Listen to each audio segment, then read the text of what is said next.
Yeah. What's good, y'all? Once What's again, up? consistency is key. That's facts. We are back with our first episode 30 ever.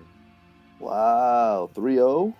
We reached Dirty 30, Dirty 30. and I am Ozymandias. The Brown Ozymandias, of course. Steve Jobs mixed with Steve Austin. Oh live my from the god. Bronx. That's starting to catch on, actually. I'm starting to like it. Here joined live through HD clear audio by Clown Prince from the Lost Borough. And all the way from Hoboken? Yeah, you gotta say Hoboken, New Hoboken Jersey. after that episode. I'm so happy. You know what's funny about that? I was talking to Ozymandias on the phone earlier, and he was like, and this is before I watched the episode, and he was like, I know what city I'm picking today from Jersey. And then as soon as the episode starts, I'm like, oh, I also know what city he's picking today. Yeah. As soon as I heard it, dude, I was like, oh, this is definitely gonna be where I'm from.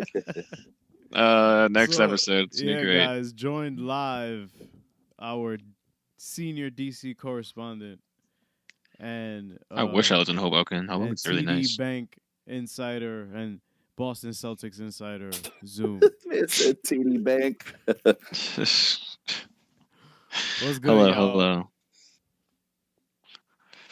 Yo, so let's That break it down. episode was fire. Nah. In case y'all don't know what we're referring to, the Watchmen. episode 5 of Watchmen, that was just Mind blowing. freaking. It was something. It was really remarkable, this episode, for more reasons for nostalgia, I guess. No pun. For what went on in the episode, but more for, like, I guess the graphic novel fans who like just seeing a lot of information that is now Right. getting tacked on to the lore because of Damon Lindelof expanding on the universe. It just goes like, wow, this is full circle now. Like, now we know, like, the answers that we had from the graphic novel are now, they're answers that are created by somebody, but it still makes sense. Yeah. And by that I mean of the great conspiracy that we kind of called. I guess we were all 3 for 3 for this. Like, we all knew that the senator was somehow involved, right? Right. Yeah. Yeah. No, because we were like, he's too nice. Exactly. And everybody else is like kind of like a dick in their own way in this show. So Exactly. So we get the revelation that, in this Looking Glass centric episode, we get My favorite. we get to see how Yep. like it all leads up to that moment with him and the senator. But starting from the beginning, like, as soon as you hear, "Come on, Wade," it's like, oh, okay. They're giving us a flashback, and it takes place right before 11-2. the Doomsday Clock. Yep. Yo, I want to mention something about that because I find it really amazing how they kind of correlate that how we do today with 9/11. You know, like us as Americans and us as New Yorkers. Obviously we have this day of what the fuck was that? No, I was about to interrupt you, but go ahead. I was like, but then I said no. Man got constipated in the middle of the cast. Like, Sharingan.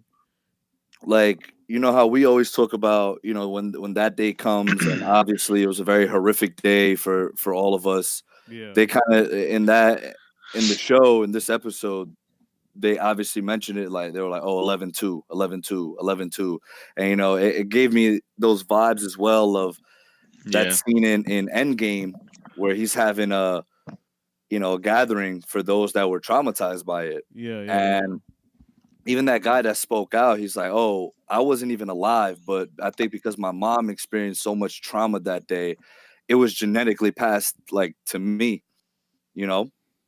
Right. And I thought that was just fire. Like, it obviously, it's something that's horrific, but something that we all were alive as well for in 9/11. So it's something we can, in a way, relate to. Yeah.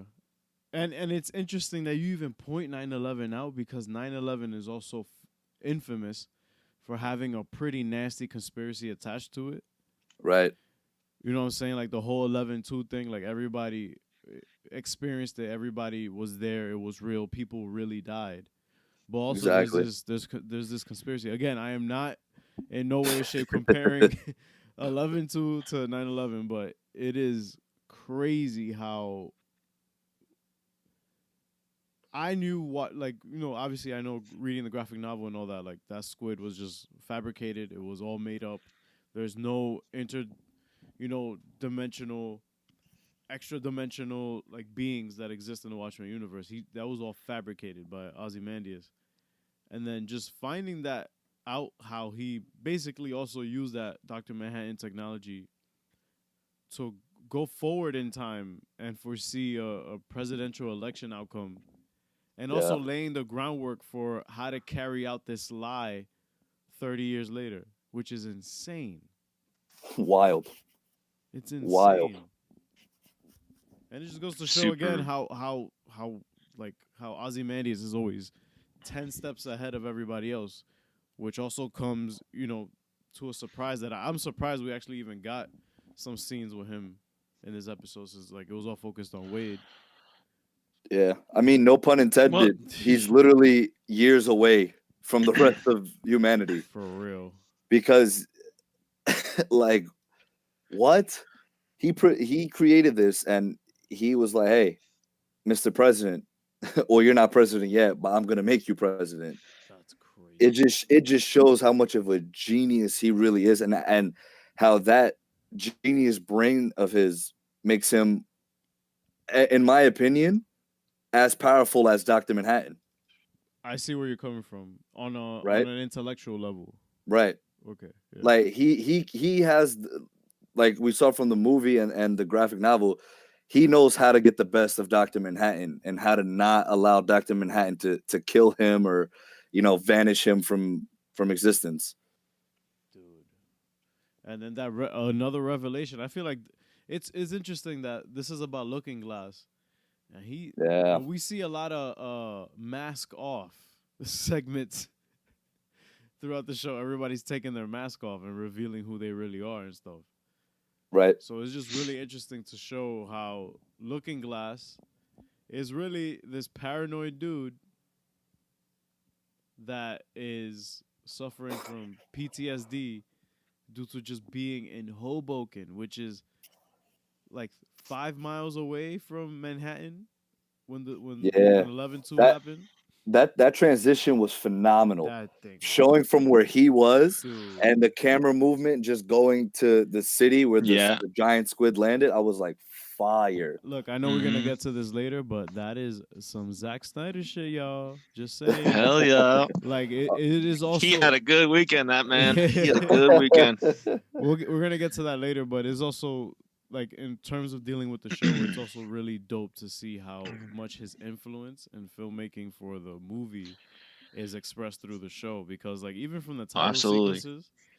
sequences, that's all Zach, bro. Like that's if he didn't do that kind of style title card, I don't think we would get that same kind of aesthetic for the show. So shout out to Zach for that shit, bro. That don't mío personal. Hashtag release the Snyder cut. Till I die, bro. Till I die. But nah, I want to, I just want to say I feel bad for little Wade. My man's about to get his first little thing, and Shorty G his shit. Shorty G his shit. That was foul, bro. I was like, yo, people in New Jersey are not like that. Yo, shout out to Hoboken. Hey, man, you wouldn't know. It was 1985. It was a different time. Nah, bro, nah. yo, shout out to Hoboken. Nah, actually, people from New Jersey are kind of like that. Little dude from Tulsa, like, oh, I'm about to get my first blowjob. And she said, nope. She said, she's like, run your shit. And it's crazy how you get to also see I guess the start of this whole kind of tribalism within the whole doomsday thing, like the whole TikTok thing. It's really interesting how they have nothing to do with the cavalry, as far as we know. As of right now, no, you're right. Yeah, and they're like doing the whole TikTok thing. And that's before that. I mean, obviously they were coincidentally saying that on 11-2 during the episode, but I wonder if that's gonna come back around. The whole TikTok thing with Wade and all that, like with the. I think they were able to show us Wade's story in such a well-formed manner in this episode because Yeah. basically I felt for the guy just because his whole identity of Looking Glass was based off a fucking lie. Yep. Like when he watched that and yo, shout out to Tim Blake Nelson. His acting was phenomenal. Yo. Oh yeah, he was dope. But he got G'd twice in the show. Yeah, bro. Yeah. First with the shorty. These shorties, bro, are merciless. Word. These girls are merciless to him, But man. it was funny because he was like, Give wow, my boy a break. He was like, you sure know how to pick them, don't you? Fucking asshole. Talking about himself. Yeah, Yep. man. I mean, dude, like just the expression in his face in that scene where he's watching Ozymandias talk about how it's all a hoax. He was just like, yo, I based my persona. I've been doing this for how long now? Because I just wanted to be prepared for another alien invasion. Yep. And it was all bullshit. It's really you see, just, and you see it like he didn't even have to say anything. Like you see it in his face, like when he was watching that video, like you were saying, dude. Like you just see it, man, Complete and you're like, and utter disbelief. damn, you're like, it's just Yeah. crazy. So yeah. What did you guys think of, like, besides, like, we're gonna get to more Looking Glass, but I mean, the standout of the episode is the revelation of Ozymandias' whereabouts. Right. That was crazy. So I think that this clearly has something to do with the cavalry and Lady True more than Dr. Manhattan. Now that we know that they have a teleporter. Right. Right. Yep. Yeah, but know it looks why? like they're testing out the teleporter. Exactly. Like, And I think that somehow they were able to use that to get Ozymandias wherever he is right now, whatever planet he's on. But the thing is also that on top of that, Dr. Manhattan has nothing to do with any of this at all. To me, well- still, all right, the thing is that Dr. Manhattan is on Mars. Yeah, people are communicating with him. He's listening to what the world is saying to him. But the thing is also, he has no real clear, that's my case here, at least no clear direct involvement with the cavalry. So then when you look back to the motives behind this, that what could be the motives is that maybe the cavalry, whatever they're planning to do along with Lady True, maybe her buying his company was for, for the long run. Like, all right, we're going to get his ass out of Earth so we could do what we got to do because we know he can outsmart us. Right. And kind of to your point, what the senator said when he was talking to Looking Glass, he was like, no, we're not gonna be copycats. We're not gonna do that same shit that Ozymandias did. You could take that as him like trying to one up him, like you're saying. Yep. And on the same note that you made, like, oh, they probably brought him there. At the same time, we could see it as they're trying to bring him back in a way, like how Zoom was saying. So we still don't know. And to your point again, Ariel, right now, yeah, there's absolutely zero sign that Dr. Manhattan has anything to do with this, but it very well could be he has everything to do with this. Well, at least indirectly. Oh, right. Yeah, that's what I mean. Like, Yeah, definitely. He's not, like, again, as far as we know, directly involved with all this cavalry stuff. But this episode, I think the tension was at, like, the peak that it's been so far this season. Because Zoom called it. He was like, yo, this is going to be like that bombshell episode where, like, shit is going to, like, be revealed and all that. And what do you guys think of, I guess, of the revelation of Ozymandias, of him explaining all that? I was like, I was like, damn, this dude is a freaking like, he really is that dude, man. Like he is the smartest man in the room at all times. Like I think I think I still am not sure about like, because I'm sure he still predicted like um up to like all this stuff, like what's going on now. Like I'm sure he has somewhat of an idea, you know. Like, It's fair but to say. I I'm guess, yeah. curious. I'm curious to see what he's gonna like, how he is gonna play like when he gets out, because you know he's obviously going to get out. Yeah. I just want to know like what's gonna happen when he does, like, I think he's and what gonna. is he gonna I do? think he's like, going to. They're going the story. The story and the script is gonna figure out a way to bring everybody together. Because the show is called Watchmen. Remember that. So a team up is gonna happen eventually. There's gonna be something there's gonna be some way, shape, or form that Sister Knight, Looking Glass, Red, even though Lori Blake. yeah, you know, Laurie Blake and Ozymandias Right. to all get together, and that's gonna be really dope because this is also unprecedented. Like you thought I saw this shit coming down the road, man. Like I thought he was just gonna be on Mars or something, somewhere the entire season just trying to get out. And then also the whole Dr. Manhattan thing, like what the like whatever they plan on doing with that fucking portal, man. Yeah, and I wanna mention as well about the seventh Cavalry. Although obviously they're horrible people, like they're not just rednecks, just racist rednecks. They clearly now, especially since this revelation, we know they have a bigger goal, and whether for the good or for the bad, we can't just see them as how we saw them in like episode 1. Like, Yeah. oh, like these guys are just well, there are. It seems to me. Oh my god, it's so loud out here. It seems to me that that the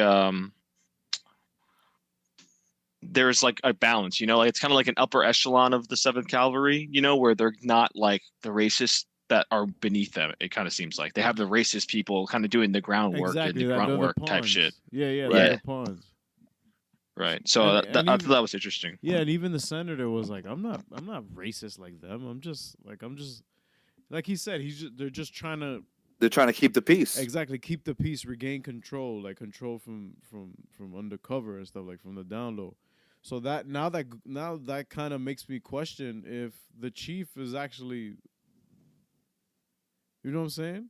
Well, he did. He Senator mentioned him, King didn't he? did say, yeah, he was Yeah. like, So We now- were having an operation going. exactly. even your beloved chief was in that position to just maintain the peace. So now, does that mean that he's not canceled anymore? Or No, he's canceled. Yeah, canceled culture for the chief. You put on a KKK outfit. wait, You canceled, right. my guy. Let me be the criminal defense lawyer here. We Court didn't is now in actually, session. we didn't actually see him. Yeah, you're With right. that It was on. just in his closet. It was just in his closet, which is just as bad. God damn, I'm not defending this guy anymore. Your Honor, fuck this guy. Fuck this guy. He's guilty. There was also something else I thought worth mentioning was when who was talking? I believe it was Red Scare and Panda when they were talking about the show, when they were talking about the Hooded Justice show. Yeah. And I think Panda was saying, I'm telling you, man, Hooded Justice, Dr. Manhattan was Hooded Justice. And it was something along those lines, but the screen wasn't focused on them anymore. They already had passed the screen, but you heard their conversation still while we were focused on Looking Glass. So Right. I believe there's a deeper meaning to that. Even though it wasn't focused on them, I think there could be a deeper meaning to that. I see because yeah. I see why you're saying that, because just the way the scene was played out, in my Yeah. opinion. from a technical camera perspective, yes, I see that, and also from a writing perspective, like Right. that's not in there by mistake. So yeah, I get the speculation behind that, but that is come on. I don't Yeah. know. I don't No, know. I don't know either. But what do we know really with Bro. How many more episodes left to go? For real. This was We episode got 4 5. more. We got got 4 more. 4. So I'm pretty sure these next. I didn't see the preview for the next episode. I don't know if you guys did. Yeah, I saw did. it. It's gonna be really trippy. Yeah. Yeah. It's gonna be really trippy. One thing we haven't talked about is Angela Abar The and how nostalgia she downed all of the pills. Yeah, she bugging. She about to overdose. Like so. OD. So the next episode, writers kill her off.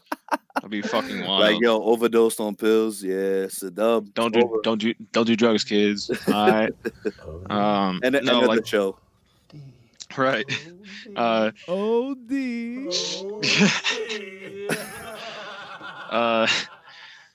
No, I think like the next episode's gonna be about her like tripping fucking balls because she took all those fucking pills.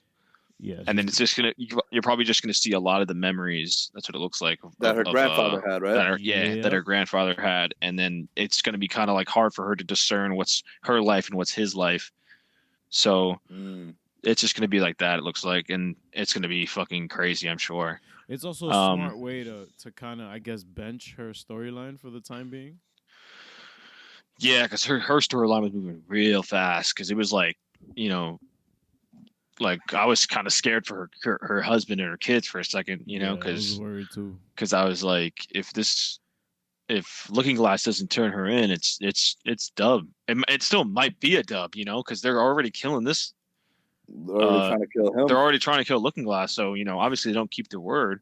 I was telling Zoom before we logged on. He definitely knows that they're coming for him because he can. Because he could tell when people are bullshitting, and he probably definitely knew Senator King was bullshitting. He's like, nah. And obviously he's a fucking cop. Like I think that's why he took it back. I think he's using that box that he tried throwing out as like a weapon or something. Yeah, I wonder what the hell he's gonna do with that. He's gonna MacGyver that shit for sure. Yeah, exactly. Like he's a smart dude too, man. So I can't wait, man. Like I want to just say something in regards to what he said, right? When the shawty, the 7th Cavalry shawty, was like, "Oh, you should call one of your friends," and he was like, "Oh, I don't have friends." In a way, although they do have obviously a very strange relationship, him and Angela, I would say, especially after what he did for her, like he's like, "Nah, I don't want her and her family to get murdered. Like, so I'm gonna turn her in."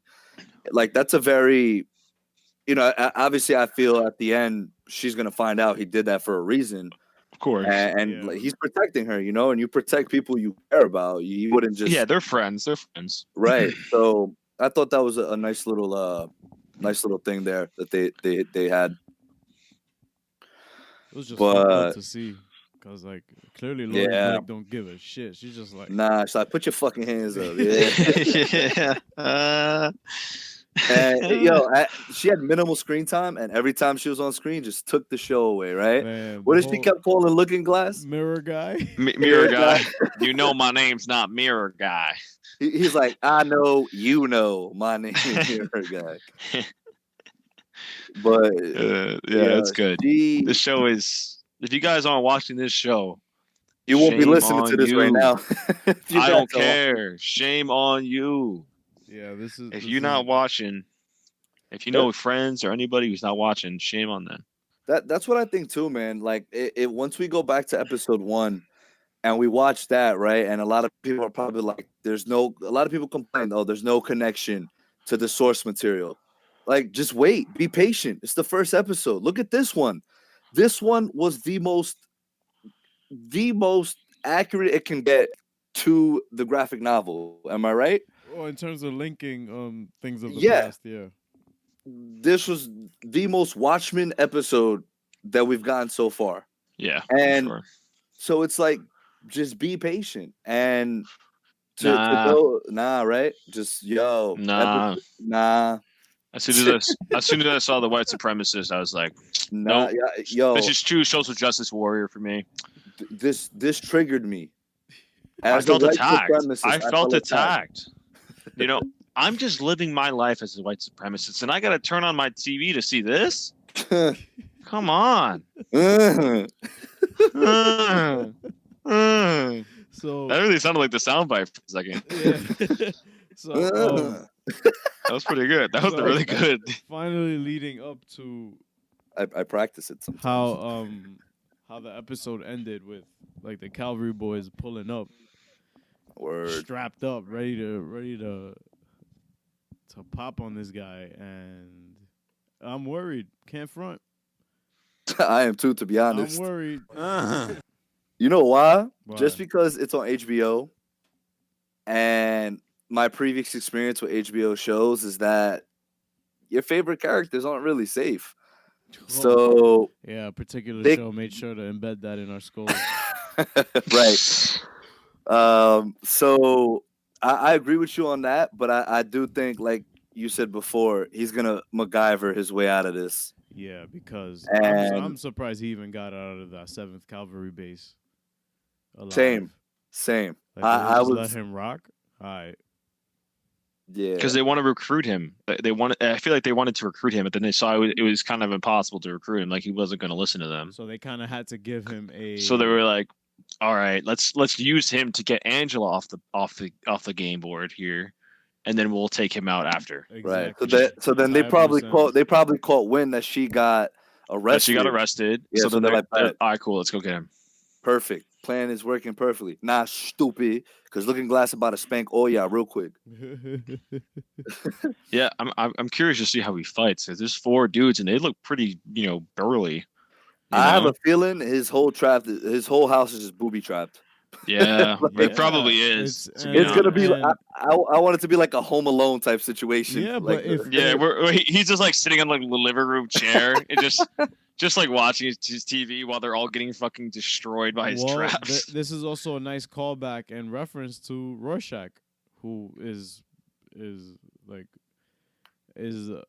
Looking Glass is like the placeholder for Rorschach in this series, and I think so. Yeah. in the graphic novel, Rorschach was able to wash SWAT team members from his Yeah. house. Like it was crazy. Well, not from his house, from another person's house, but it's Right. really cool to see how, I guess, to speculate even like just the thought of the next episode of a show that is getting so much hate, and I'm here. Yeah, man. Yeah, I man. hope it gets renewed soon for season 2. Yeah, I'm surprised we're gonna get to the Well, to the well, DC one of side the of- reasons I wonder why if they haven't renewed it yet, right, is because of maybe they don't need to. Like maybe it's over after the season. Like maybe there's a just a one story and to done. one and done. A Mm. solid we season. we spoke It about could like that. what if the ending is like final, like boom, like this is it, boom, done. Would That's you it, guys that's be End it. of okay with Watchmen. that? This is the second I would be time okay I with asked that. but maybe Depending I would on be how okay they with finish that. it, depending on how they finish Hell it, yeah. definitely. But I don't know, man, because it goes both ways, Like they could end it in a way that you're like, I need more, but at the same time, you're like, it's kind of like Joker for me. It's like, can I go for more? Hell yeah. Do I really want to? Nah, just keep a masterpiece as a masterpiece. You feel me? Yeah. So It's the same it thing with goes both Joker, ways. one and done. Like that's all we Right. need. Like if it's good and if it's that good, you don't need to do any more. Just stop it. Just Yeah. stop at one. Watch, we're talking about this now tomorrow morning. Report, Watchmen renewed for season 2. Well, this is depending how it ends. We still don't know how it's gonna end. Yeah. You know. But So again, if we it still have if it is a a lot final of ending, things. yeah. We still have a lot of, I still feel like we're gonna get Night Owl eventually, and like I said, if it's not this season, it's next season, and even Doctor Strange, we're probably not gonna see him until the very last episode. Which is fine. 100%, Which is fine. because They've how- populated the screen with enough interesting characters that we're and like, not even that. Mark always says Dr. Manhattan could literally come down and just do whatever the fuck he wants. So That's why I'm so scared. That's the one thing I'm scared about with the show is how the hell they're gonna use him if or when he comes onto the screen. Like I just don't know. I still have no clue how they can use you this can't dude. even That's not. fathom a way that they could. I can't. I really can't because it's like he is just that powerful that whatever side he's going up against is an instant L. It's an instant L. They going straight to A seed. Like that's it. Yeah, I can agree with that. Damn, guys. And Whoa. and if they somehow make it like, oh, they're like the other team, or like other group that's going up against like the team that he's on, Yeah. like if they somehow are giving him comp, there's no way. It's all bullshit. Literally. Yeah, I can agree. Yeah, but I think Lindelof, and shout out to all those directing, all the writers. I think so far they've done a great job of character development and storylines. And I'm sure once they integrate this fucking god who Ozzy, and I wanted to point this out as well since we're speaking of gods, where Ozymandias was like to what's his name, the guy who was gonna imprison him, but instead he was like, you know what, you're right. The game warden. The game warden. Thank you. Yeah. The game warden. He was like, your God betrayed you. Like, what God do you think he's talking about? I'm pretty sure he's talking about Lady True. Cause it just doesn't. I don't know. It does. The dots don't. Interesting take. Yeah. The dots. Wait, don't who's talking about connect. Lady True? No, Ozymandias. Oh. Because Yeah. the dots don't connect to me for Dr. Manhattan to be involved with this. Like he's like again, unless Lindelof comes off with a way to Yeah, I just don't know. I don't know. Yeah, that don't sound right to me. It just makes more sense for Lady True considering she made a baby. You know what I'm saying? Like just made a baby, so Notice how again, where Looking Glass went to see his ex, it was another place for just creating more clones. But instead of humans, it was for pets. Yo, RIP to that dog, bro. That shit got me tight. Yo. Nah, I went and Yeah. I went and hugged my dog after that. I'm like, yo, don't worry. Like, Yo, shout out to April. shout out to April. I asked her to be an intern. She just wanted a belly rub, so I didn't know much about that. But that shit was crazy. They were just nonchalantly just stuffing a dog in like it looked like an incinerator of some kind. Incinerator. Like, yo, that is foul. I would have taken that dog. I want a dog. And it's crazy because, like, once again, like characters being in the right places at the right time. Of course, she asked the guy who knows if you're lying or not. You know what I'm saying? Like, yeah. Like, oh, how does this dog look? I think it looks okay. He's like, actually, in my professional opinion, it's a bit smaller. So can I read you guys something that Lindelof himself said on Collider? Yeah. Well, in an interview, and then Collider posted it. It was posted 6 hours ago. It's about Adrian and Dr. Manhattan. So this is verbatim. Yo. Whose baby's that? Whose baby's that? I don't know. Nah. Shut up. Yeah. You a clone? It's about to be over for your ass. Yo, chill. Wait. So Lindelof was like, I think that if Adrian Veidt is trying to escape from prison, that's not a good challenge for him. He's going to do that very easily. There's no prison that's going to hold Adrian Veidt unless that prison is on Europa, a moon of Jupiter.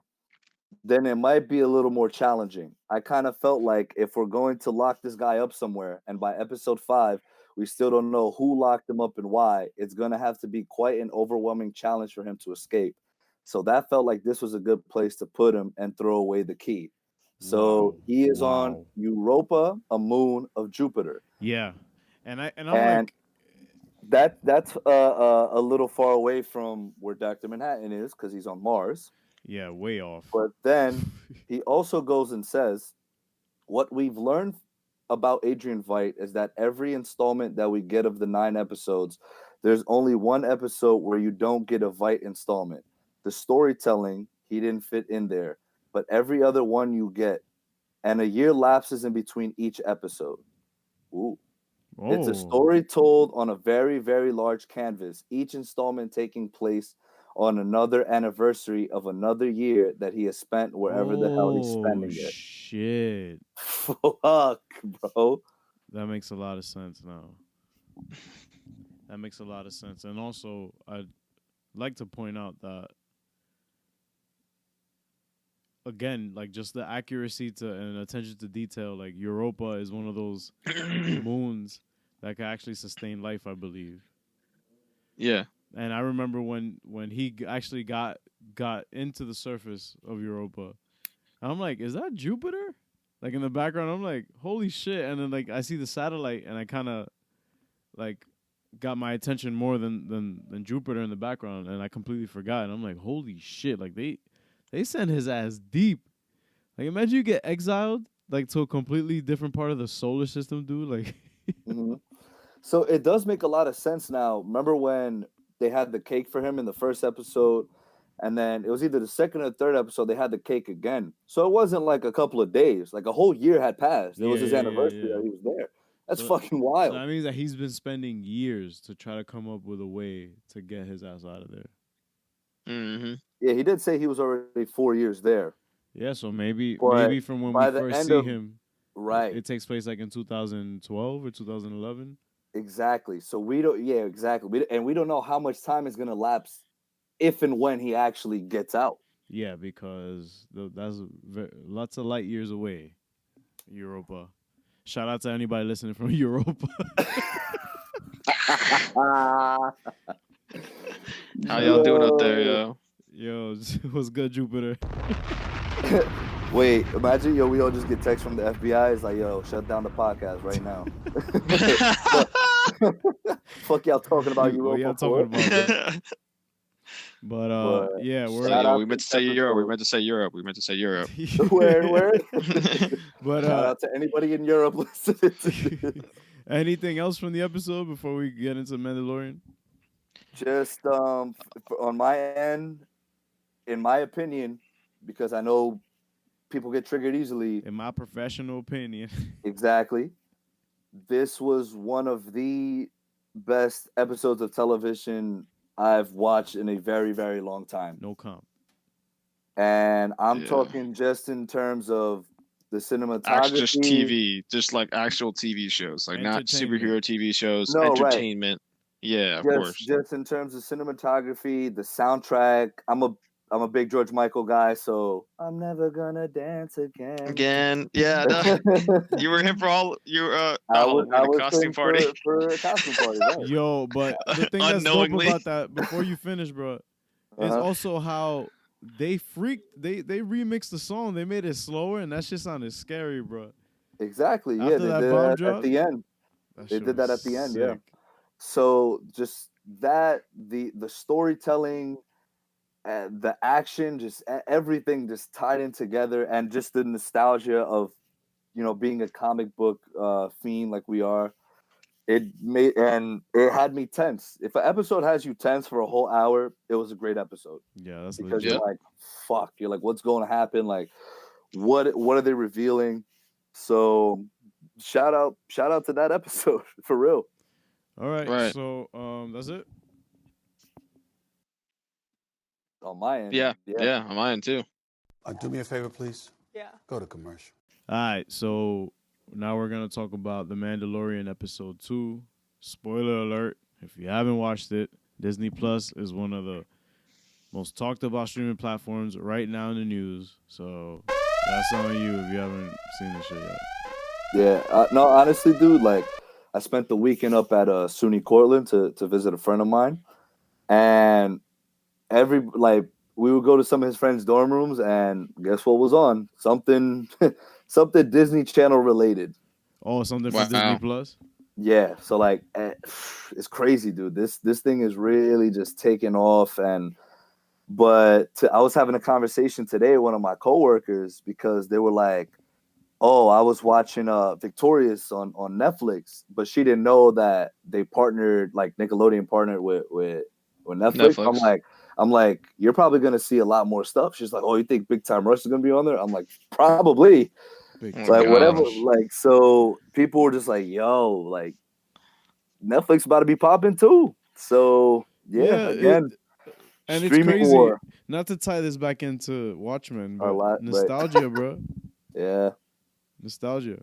Like, it's fucking selling. No, for real. Like, legitimately. Like, people see that, like, they'll, any chance to, I guess, relive or re-experience a part of their childhood is what's selling. So, Definitely, dude. especially with the Star Wars shit, with the Mandalorian and all that, like, it really brings me back, and it actually inspired me to, like, rewatch like the old films and all that. Like right now I'm on The Phantom Menace. It's really bad, but you know, it's terrible. dude, I was falling asleep like on the train, like watching that shit. But yo, what wasn't making me fall asleep? It's this episode of the fucking Mandalorian, which was basically if like the first episode of the season was like this very Western kind of held back, like a more laid back kind of Western. Not a lot of action, but when it did happen, it was interesting and kept you engaged. But this episode was a Western and like a silent film at the same time because we didn't get dialogue until like half an hour in. Right. So what'd y'all think? First and foremost, shout out to the cutest little baby Yoda species. Yeah, like that thing is really cute. Every time it's on scene, I'm like, oh. Like you just want to hug this little thing. Yeah, exactly. And everyone watching, I know everyone watching is probably like, protect baby Yoda species at all costs. Exactly. So, and that's exactly what the Mandalorian's doing. Or, you know, as we saw at the end of the episode, baby Yoda species is protecting him at all costs. Because it's really my man dope. was getting clapped. For real. That was called a mudhorn, a yo.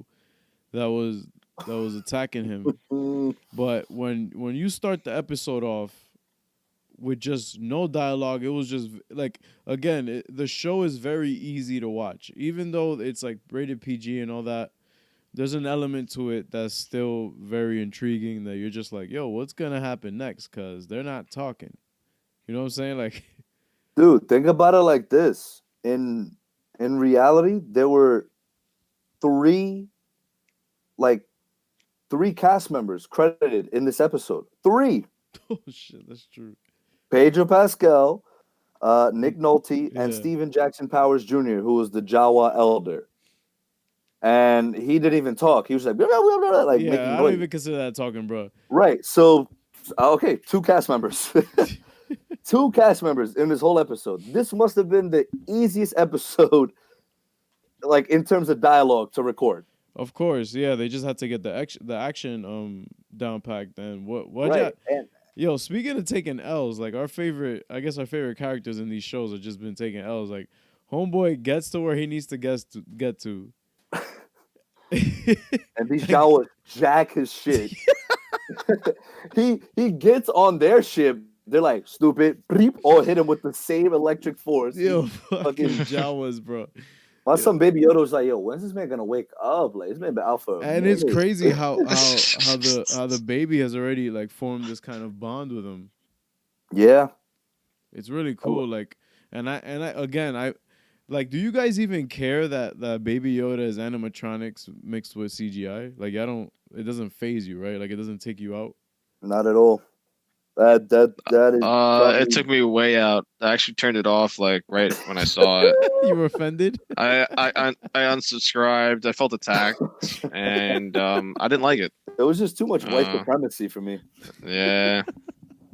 But, dude, not at all. Me feeling attacked is like by CGI Yoda is like me feeling like a white guy feeling attacked about white supremacy in Watchmen. It just don't make no sense. And it's interesting because we see in The Last Jedi, for those who have seen it, when Yoda reappears in that again, he's like animatronic Yoda, but like 2018 animatronic Yoda, and actually looked really good. And like, it didn't take me out the movie. I was like, oh, that's Yoda, whatever. Like, he wasn't like just some empty, like hollow CGI shell that he was in The Phantom Menace and Attack of the Clones. Right. So yeah, it's just really dope to see to see like how the show is able to bring this, like bring this out and knock it out the park. And 100%. shout out to fuck, What? I'm gonna do it. Shout out Hello? to Charlie. Oh, Shout out to Charlie for No. imagine you hear boop boop boop. we gotta He give hangs credit up. where credit is due. You're not the only one cursed with knowledge.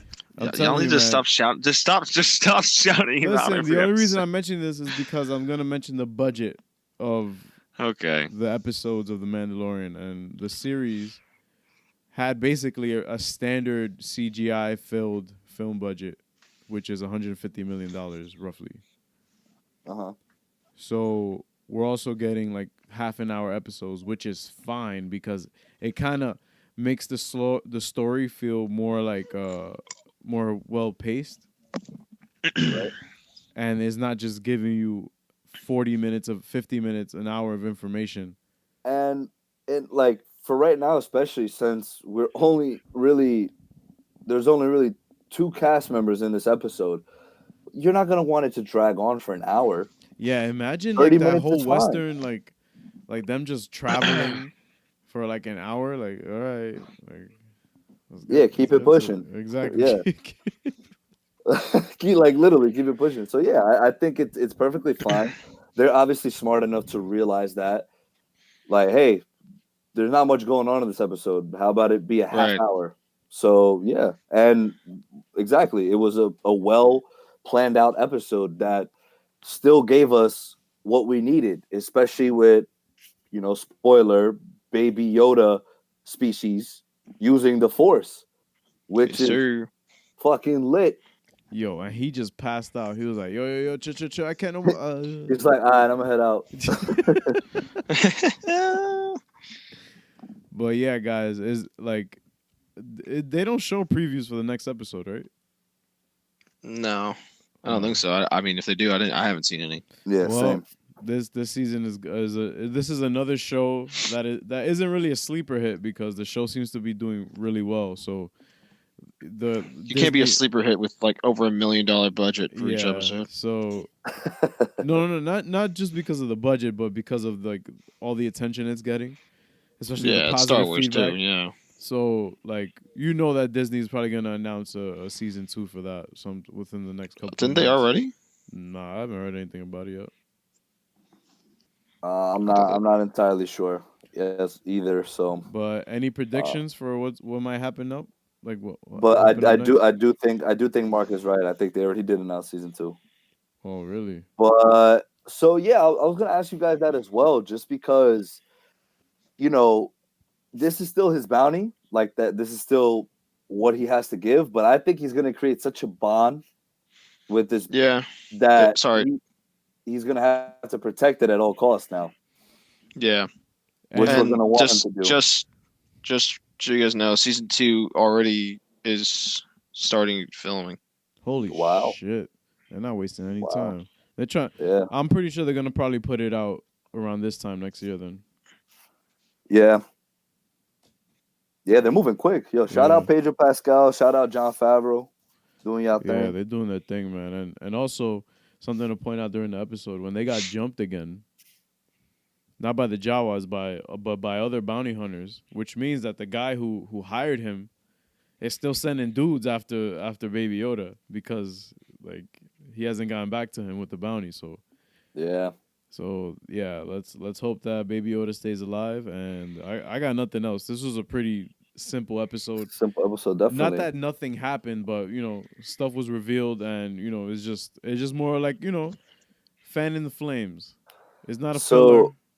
It was good. So yeah, the description here on IMDb for chapter 3 is the battered Mandalorian returns to his client for his reward. So Oh shit! I just think shit's gonna go down next episode. Yeah, he's I Mhm. mean, he's gonna turn him in. I Yeah. don't think he wants that kind of action Yeah, because that's and gonna I slow think, his money up if he starts beefing with this guy. right. I don't think he's created that much of a bond yet with Baby Yoda species. Yeah, to just be like, nah. So I mean, it did just save his life, so Yeah. I think that. Yeah, he sees his true power. Yeah, he's like, damn, maybe But I should. also is interest like you guys also have to understand that like maybe you could also take into account that maybe the Mandalorian doesn't really know what a Jedi is or looks like because Yeah, no, definitely, he yeah, definitely there probably are doesn't. people who aren't hip to the whole Jedi stuff because It's not even that. I don't think, dude. I think just the fact that Star Wars can be, it's just such a universe you can build because it's a galaxy far, far away. You know, you can create any story you want. You know, like this story is separate from what we've been seeing in the movies. You know, obviously we know where it takes place chronologically, but like you said, he probably doesn't have a clue what a Jedi is and what the true nature of a Jedi yep, does. Or he could have somewhat of an understanding, and he just doesn't really care or doesn't really believe in it. It could all be a myth to him. yeah. So, think with Star Wars shows, that's what's so good about it. You can just explore and expand on several different things, and that's what makes it. That's what makes people continue to watch it and continue to love it. I feel. Yo, this shit is lit, man. So But no, anything yeah, else? I'm definitely excited. No, I think that's all on my end. All right, so let's get into some of the recent news. Yo, I Please, just, senior I DC just, correspondent, can you fill us in on what's been going on? With Zack Snyder, you mean? Yes. He, you know, not much. nothing much, I guess. He's pretty quiet. No, I'm just kidding. Release the Snyder Cut is in full effect. I think the movement is stronger than it's ever been. And it's crazy, It dude. 2 years really later. is. 2 years later. Yeah, It's I'm 2 gonna years be insane. honest, later. I'm gonna be honest with y'all, and y'all could probably all agree with me. Two years ago, once this movie came out, and people were complaining, "Oh, this wasn't the Snyder Cut. This wasn't this. Wasn't that." We would never have imagined that in 2019 we would be till this day talking about it, and not even just talking about it. Like it is blowing up. Yesterday, the end of 2 year anniversary had over 100,000 tweets. Crazy. That is insane. And it's not just tweets from, DC fanboys. No, no, no. We're talking Dave Bautista, Drax himself. We're talking dude who's gonna play Chang-Chi in the Marvel universe, talking about release this.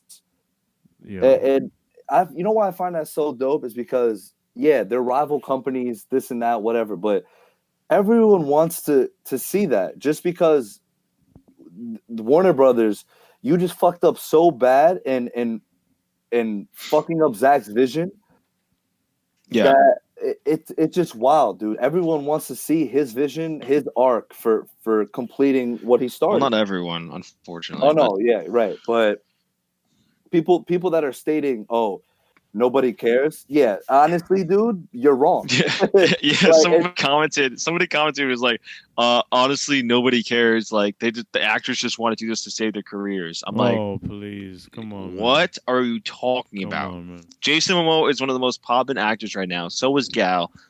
And the thing Ben is is still Ben. exactly. Henry Cavill is in The Witcher, and he still does his other projects. Like, are you bro, kidding? Like, Ben stop. Ben Affleck is an Oscar award winning actor. He's a director. He's a producer. He can do whatever the He's a fuck he screenwriter wants. too. Like he meant. I'm highly certain he meant what he when he wrote "Release the Snyder Cut." He's like, you think he's worried about getting another role anywhere else?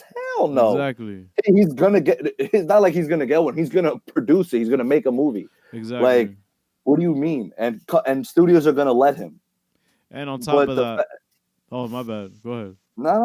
yeah, I was just gonna say, just the fact that everything that went down with him in terms of him playing Batman and the way he exited, it's kind of on. I won't say bad terms. It was kind of just like fuck, dude, it didn't end the way we all wanted it. Like Zoom said it all the time. I'll give Zoom the credit he deserves for always stating Ben knew Zach's vision from the jump. And when he saw that Warner Brother was changing everything, he's like, "Yo, I'm out too." Exactly. Just because y'all fucked this whole thing up. That's what I was gonna say. That Ben, the only reason Ben signed up is because Zach was like, "Yo, you fuck with my vision, my guy." And he was like, "Yeah, deadass." So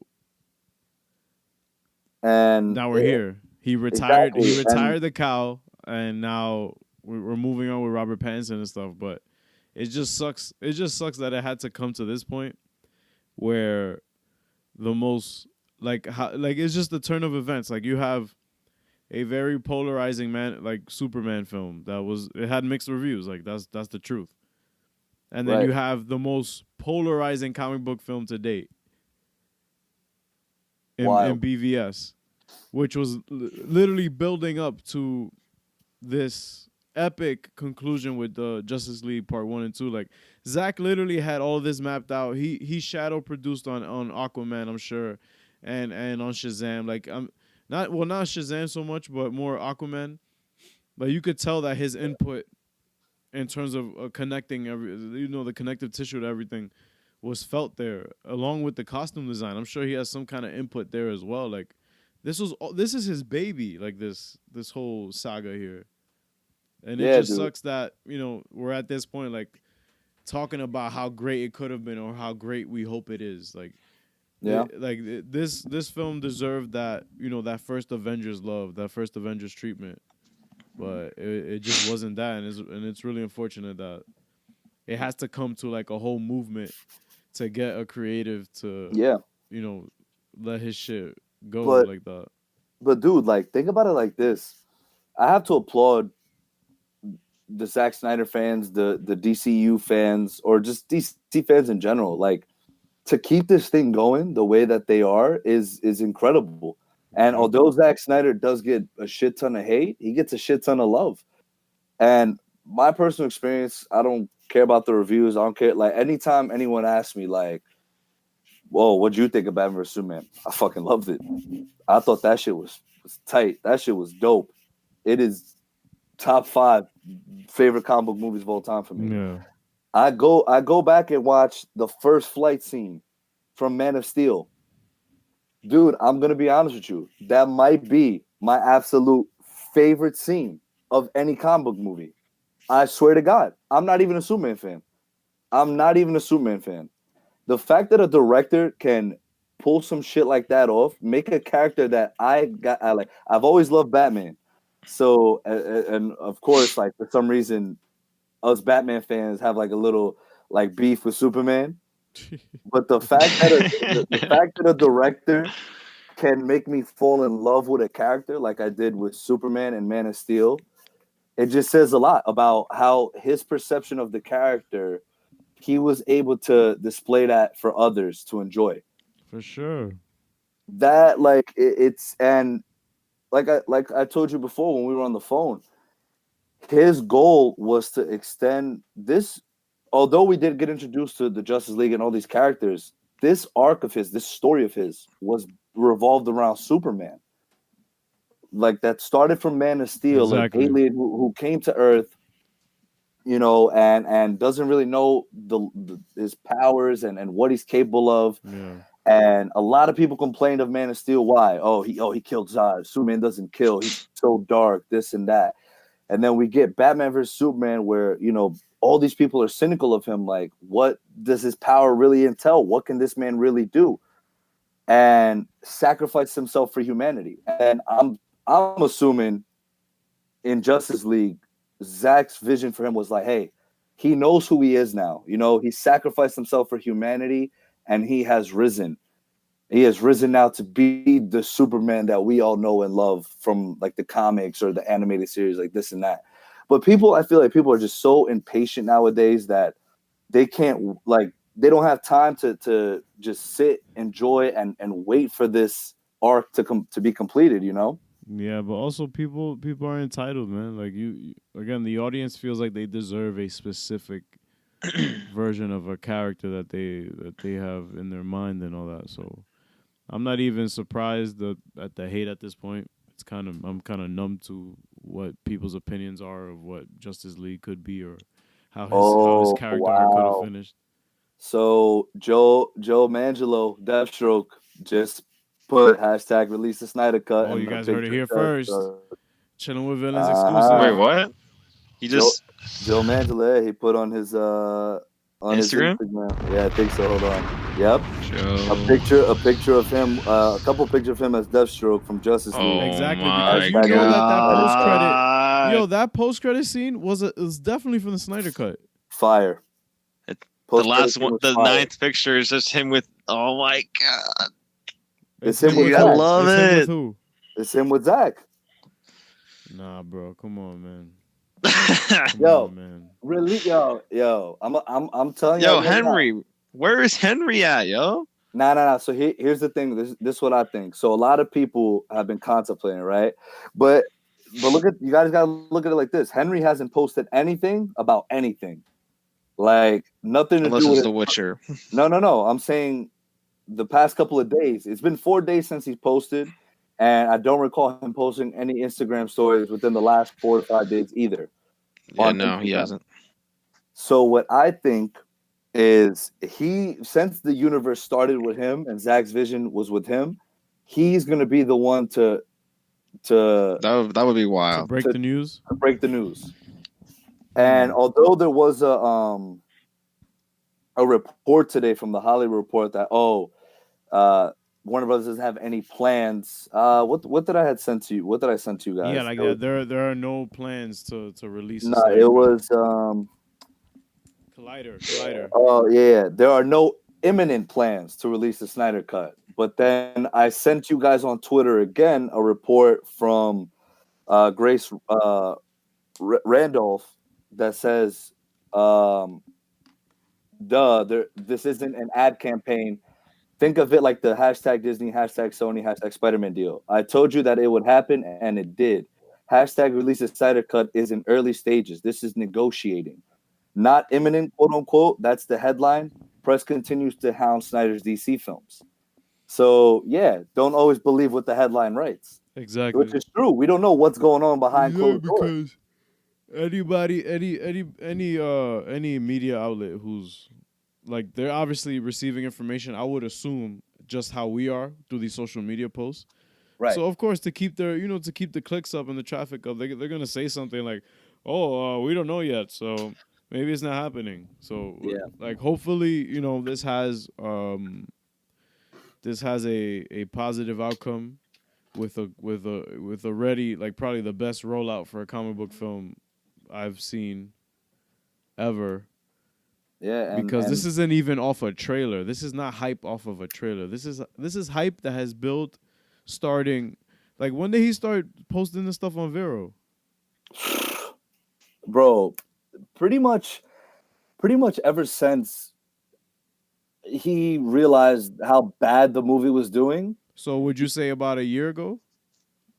No, I would say even a little long, maybe a year and a half, almost 2 years. Okay, so let's say this started with a seed that was planted a year and a half ago. Right. From Zach just posting on a social media site.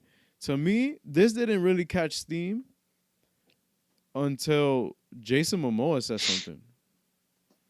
To me, like, again, this is my opinion, just outside looking in. I think that more people started paying attention solely because he name dropped it in an interview and confirmed its existence. Yeah, absolutely. Yeah, it picked up when he said, "I saw it and it was fucking amazing." When he said that, that's when everybody was like, "Oh shit." Like, ring the alarms. And then he started posting about it. I think him and Ray, hey man, one of them was like the first one to post about it. And then once I just realized Ray just took everything off his Instagram except for that, and he changed his bio to release his Snyder Cut. Holy shit. Interesting. Who did that? Ray Fisher. Wow. Dude. Wow.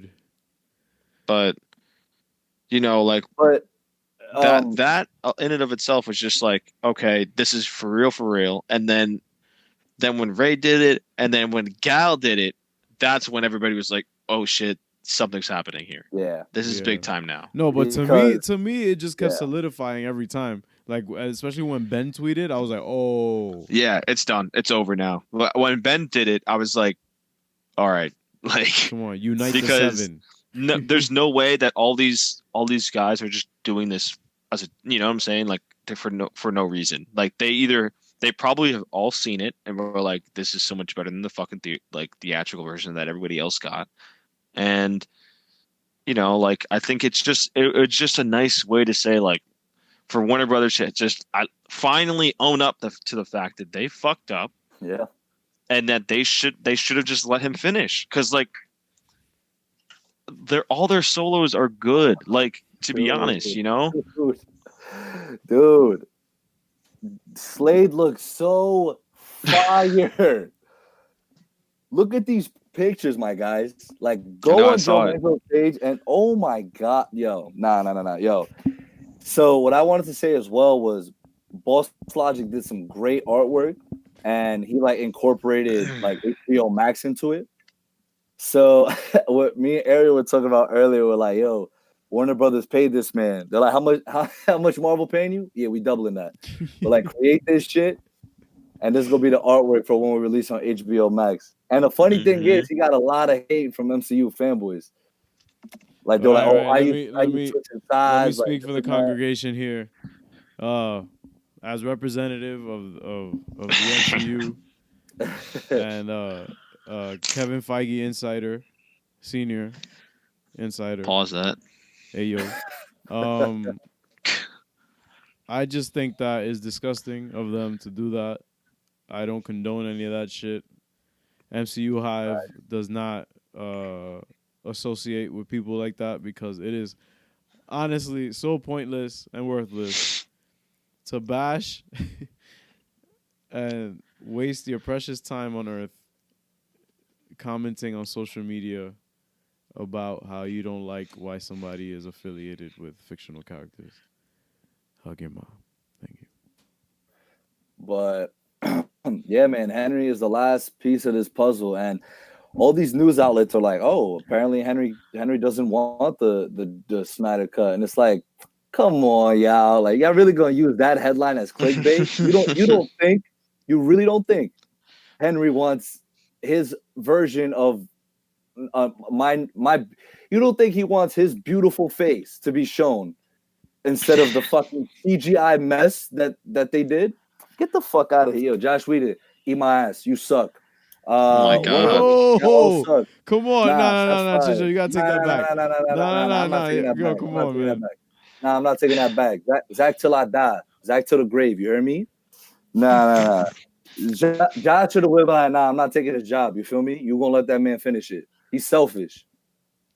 He made Batman. Yo, I'm getting tight. Yo, I'm getting tight, bro. He made Batman say, "I don't not like him." Yo, oh my god. Yo, chill. Bro. Joss Whedon had nothing to do with that CGI mustache, bro. Oh no, not that. But I'm saying any comedic scene, bro. Get the fuck out of it. Oh yeah. It became a TV episode. Right. Get the fuck out of here. Like, release the Snyder cut.